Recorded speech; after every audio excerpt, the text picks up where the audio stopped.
Hi, everybody. This is day 1440, 1440, and we're almost at July 4th, 1776. Um, so let me make sure that everything is working so I can begin.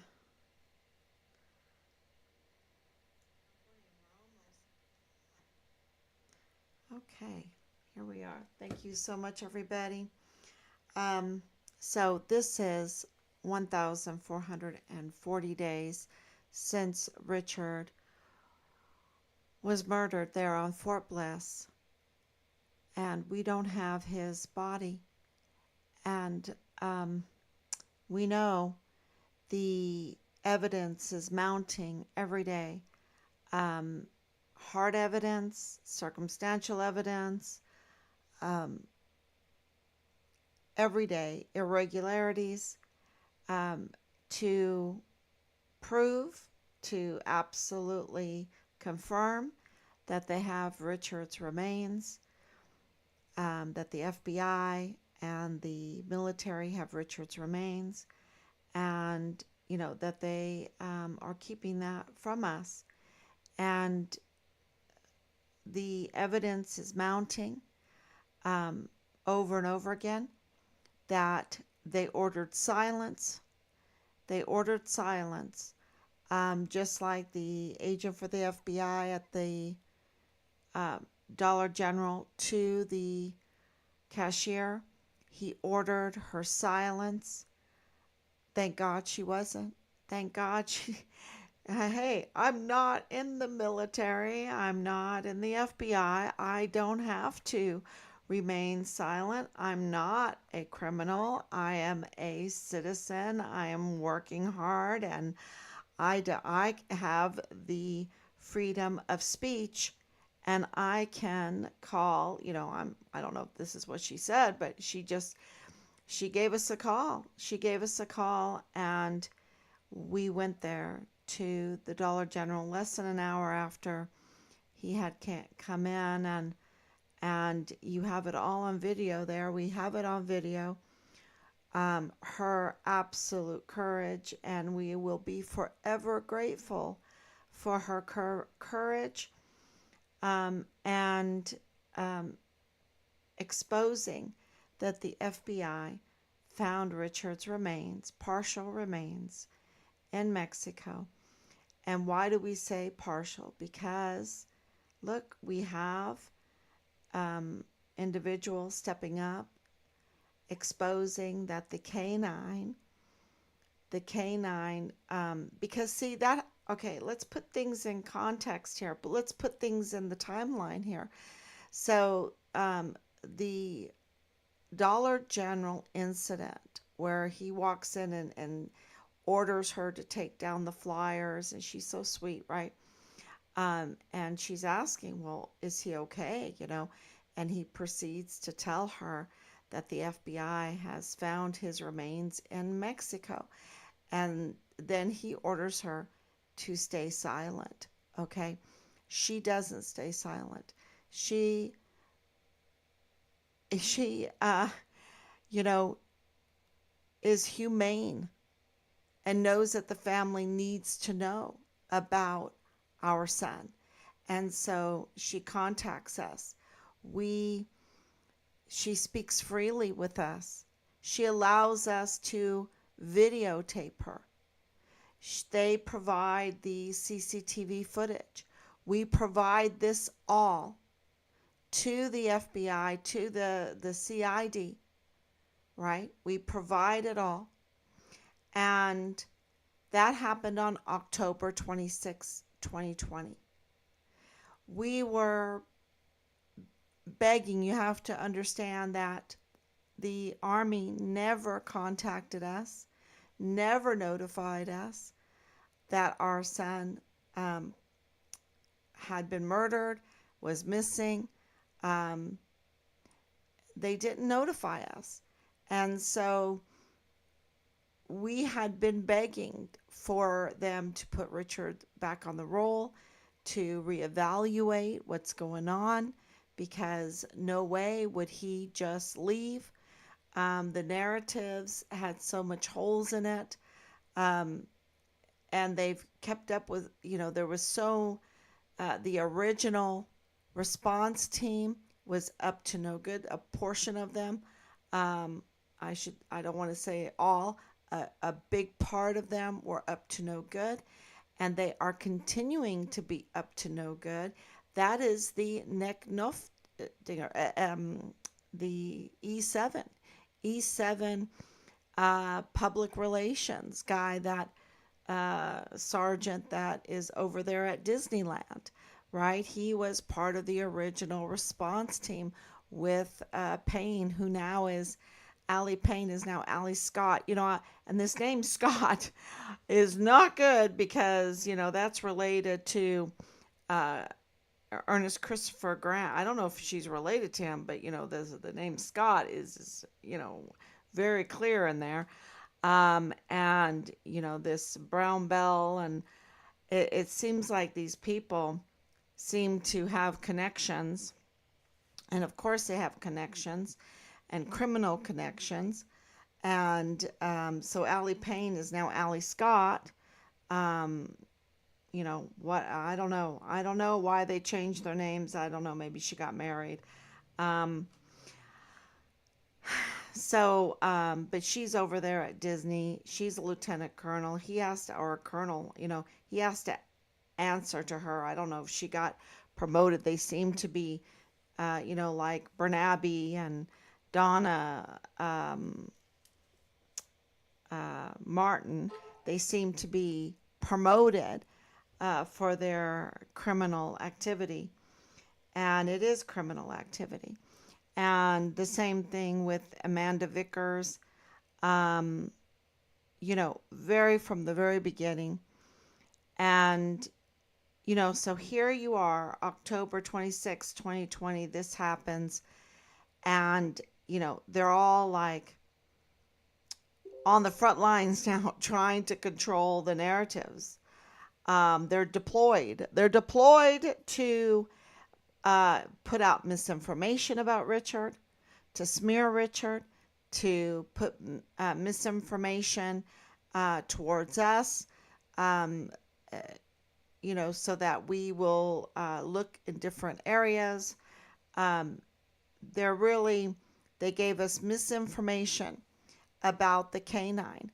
And now we've had an individual come forward and make it known to us that the canine, the Borstar canine, had a positive hit, that the narrative that we were given during the meeting, we had a meeting in the headquarters building, and it was a very, very nervous. This is why, one of the reasons why this makes sense is because they were so nervous during this time. A lot of shaky, high-ranking soldiers.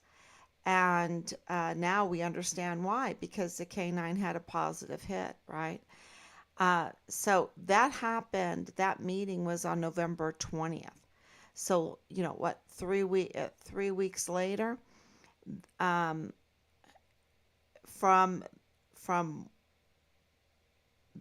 it being declared by the agent of the FBI that Richard's remains were found in Mexico. Now they have a positive hit. They're on Fort Bliss, right? And we're being told on the 20th of November, which is the same time period, the same time where Richard's status is changed. Where, we felt like we had a victory from our petitions and everything, but that's not what it was. And we were told over and over again that no, just a petition is not going to change them. They have to have hard evidence. They have to have hard evidence to move them, to drive them, to do, in fear, I guess. I don't know. They were shaky. They were very shaky. And so, we're very appreciative now to understand why Richard's status was changed to the Vanessa Guillen First Absent Soldier. Um, the official was the CONUS Dust 1, um, the first CONUS Dust 1 missing soldier under the new Vanessa Guillen absent soldier flow chart, right? So, uh, and, you know, I believe that, there is a possibility and a question because they're keeping so many things silent, ordering silence on so many things, like this canine having a positive hit, and just following that. Okay, let's follow that up with what happened next. So you have um, October, the end of October, you have November, and then December, you have Bernabe, Major General, now Lieutenant General Bernabe, looking at in on Fort Bliss, at the mock Afghanistan training village for Richard's remains. So is he, using Borstar dogs during that time too? Because, did he lie again? I mean, the man just is a failed general, lying to us about our son's murder, our son's brutal murder, the retaliation, in Richard's case. It wasn't enough that they murdered him. They had to, I mean, it's just, they have to cover it up, you know? Um, so, and I'm a little, you know, miss amount, a huge boost and institutional support, right? And anytime this happens, for some reason, you get this real heavy weight of sadness, um, because look how much work, how long it has taken to get this boost of institutional support, and this hope of, um, let's get his remains. Let's hold these people that participated in this very brutal retaliation and murder. Um, let's hold them accountable, So, and I don't think anyone can be happy about any of that. The law has to be followed.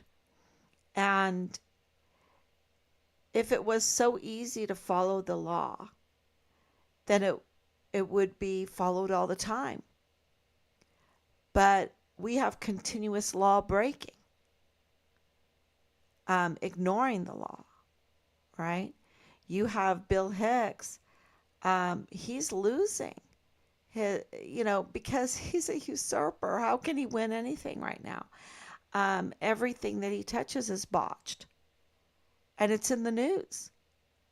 These terrible cases where he's either plea dealing or he is absolutely losing them because he's a usurper. I mean, his record is not that clever either. So the people of El Paso are getting, shafted, I think, with all their tax money that they're paying. They depend on the law to be followed. And if it was easy, it wouldn't be broken so much, right? And so it's not easy. I know it's not easy, and it's not easy in Richard's case because the death penalty, that shot, that ends people's lives, um, is on the table in this case because the law requires it for this kind of vile and vulgar, brutal crime. the law requires that the lethal injection is on the table, and it is required, really, for the penalty for this crime. And I don't think any of us can be happy about that. But the law has to be followed. And there's a reason why the law requires that. Because the criminals get bolder and bolder and more vile and more vulgar if we don't restrain the evil. And they absolutely, this group that is part of the original response team for Richard, absolutely they target children. Absolutely they have a history of sexual assault with children, incest, and child pornography, which is child torture. Absolutely, their crimes get worse and worse and worse. And so the law has to be followed. And it's, it's a lot of emotions. It's a relief. I think it's a relief that we're getting this kind of institutional support now. It's emotional, and it's a relief. And to get these individuals to come forward and tell us about the canine having this positive hit right when, that's November 20th, 2020, when Richard's status was changed. Everything makes sense now because that's what drove them to change the status. It wasn't a live stream, me saying, oh, you need to change my son's status. They had to have hard evidence. And so I think that is very interesting. And for the corroborating information, I mean, that's corroborating right there, is the change of status. And then you have, again, the phone call, not from Major General Bernabe, right, to say, Mr. Halliday, Miss Halliday, just want to let you know that we received a positive hit. We have information that we need to search for this area.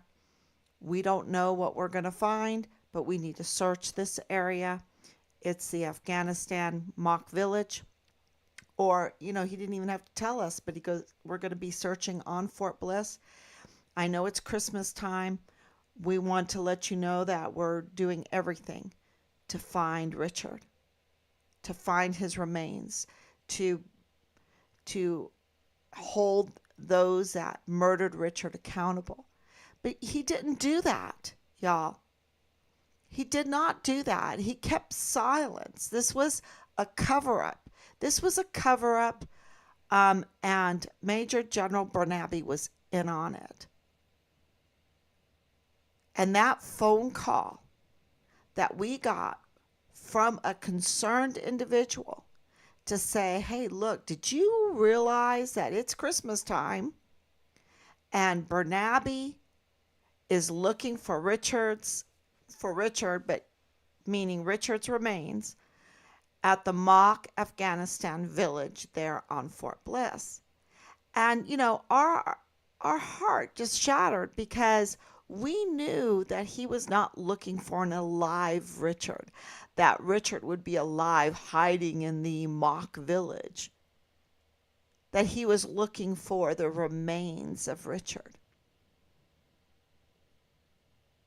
And it's heartbreaking. Yeah,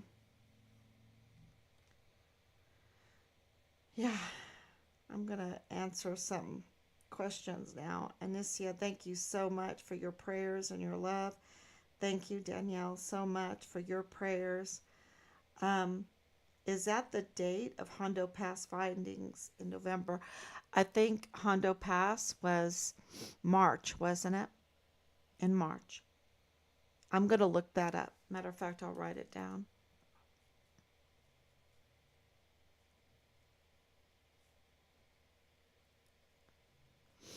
Because you're right. The Hondo Pass findings are really, really interesting. Um, or correlation with the dates of the finding of Richard's remains, mentioning it being missing soldiers' remains were recovered. The news article that was archived, is there a gag order for the news? Um, these are all very good questions, Danielle. Um, and, we need these questions because this information that's coming forth, it's almost 4 years, right? And it still rattles us.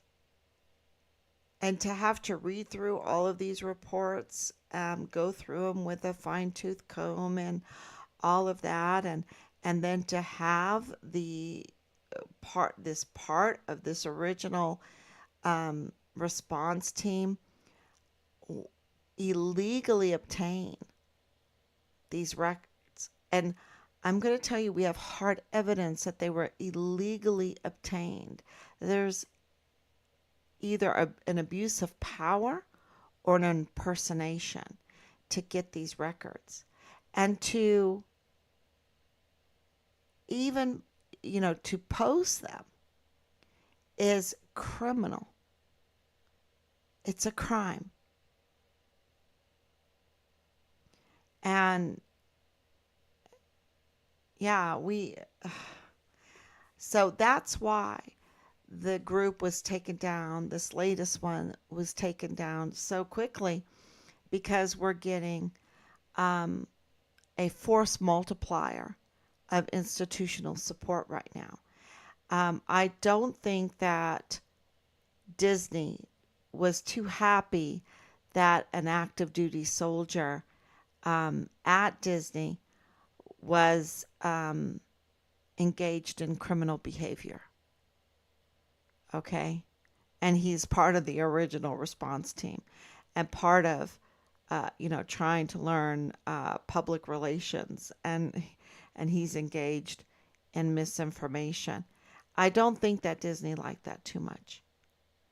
So, and, of course, the military responds to companies like Disney. Yeah, especially since Disney is NASA, right?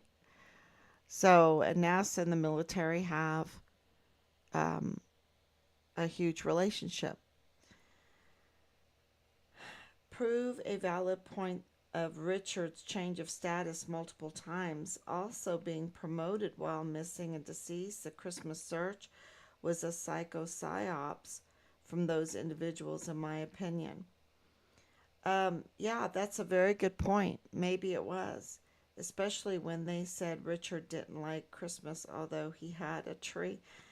Yeah, yeah, and a beautiful tree at that, He even had a hand painted ornament. I wonder who made that. So, and I've asked that question every Christmas, every Advent time. Who made this this ornament, right? That was in Richard's things, because it didn't come from our family. It came from somebody there. So, yeah, but the Hondo Pass is something we really need to look into. The other point, so we have the canine, but the other point is information about First Sergeant Michael Ruggiero, and him lying to the investigators. This is hard evidence that we have obtained now, and we will be making a criminal complaint. It's just he refused to even speak with us. Can you believe that? What kind of first sergeant is that? that would refuse to speak with us, you know? And this is right when McConville was saying people first, right? Putting that people first initiative. And First Sergeant Michael Ruggiero, I have him on record, refused to speak with us. What is that? That's just um, it's just so terrible. And now to find out that he lied to the investigator, what is he covering up? What does he know? What was he involved with? What did he do to Richard? You know, what did he do to Richard? Um, he refuses to speak with you because he was guilty of something. Absolutely. Absolutely. Um, so then, and the other information coming in is about Richard's rifle. Um, Richard's rifle, brand new, does not have a scope. I'm starting to learn about rifles because of the investigation into Richard's rifle. And we said, because the rifle is unusable without a scope. And it did not have a scope when we received it. And there was other things that were missing when we received it. And new information is coming out about the rifle. And I want to say that Amanda Vickers, who clearly is up to no good, clearly is all about misinformation, was giving us misinformation about Richard's rifle, trying to privately give us misinformation about Richard's rifle. And, that is interfering in this investigation. It's clearly criminal activity. And so new information is coming out about the purchase of Richard's rifle, the LLC, and it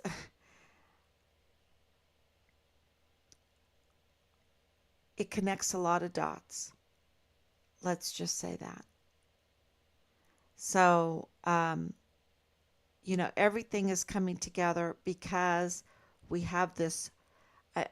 I guess the best way to say it right now is the force multiplier of institutional support. And I think it's one reason is because of all the evidence that we have collected over these years that they can't ignore it. But I also think that it is the politics right now. People see very, very clearly that the likes of Bob Moore are just for a story that they will use false narratives. They will create a false story. They will use unreliable sources, convicted criminals even convicted criminals that have family history of incest and child pornography, and they will try to run with this kind of source, but it's not working for Bob Moore. It's not working. He has been discredited now. And Leilani Hart is the mother of Dallas Hart, Richard's platoon leader. We know that. And we know that she, tries to interfere in this investigation as AKA Lydia Smith. So, and there's more, but I just really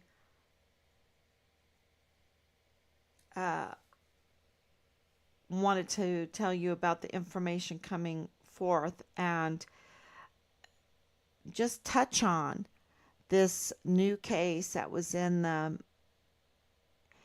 that I got sent um, about these two El Paso Independent School District cops. I'm going to read through it again, but they were arrested. They were arrested for tampering with a case, with evidence. I believe so. And so tomorrow I'll talk about it a little bit more, but it really, piqued our interest. And because, you think you're a police officer, or, you're wearing the uniform, and you think you're immune to being held accountable, and yet they find themselves charged, right? They find themselves charged. Um, so that is huge, huge news, because I think the politics is, um, people are understanding that look, the media are not shooting straight. They are not shooting straight with us. And really on the watch for some very ethical reporting. And I think it's coming. And so, yeah, be on the watch. Thank you for that. God bless you all. Happy 4th of July. It is 4th of July now, 1776. And yeah, uh, with this 4th of July, I think we need to realize that the rule of law works. And we're going to get accountability. We're going, we received the Declaration of Death. People didn't think that we'd ever get the Declaration of Death, but we did. And you do it peacefully through the law. And even though you might have to undergo these vile and vulgar, retaliatory, these criminal, vile and vulgar individuals, um, that absolutely have skin in the game when it comes to Richard's murder case. Um, and of course, they're protecting Dallas Hart, the prime suspect in the murder of Richard, and they're protecting Leilani Hart, another prime suspect in the murder of Richard, and Tavita Nusa, the CID agent who's a prime suspect in the murder of Richard. They're protecting them, and because they have a lot to lose, I guess. It'll all come out why, and then we'll say, oh, okay, yeah, that makes sense. So, because the truth always makes sense, right? So, thank you so much. God bless you, and happy 4th of July, and I will be back tomorrow, God willing.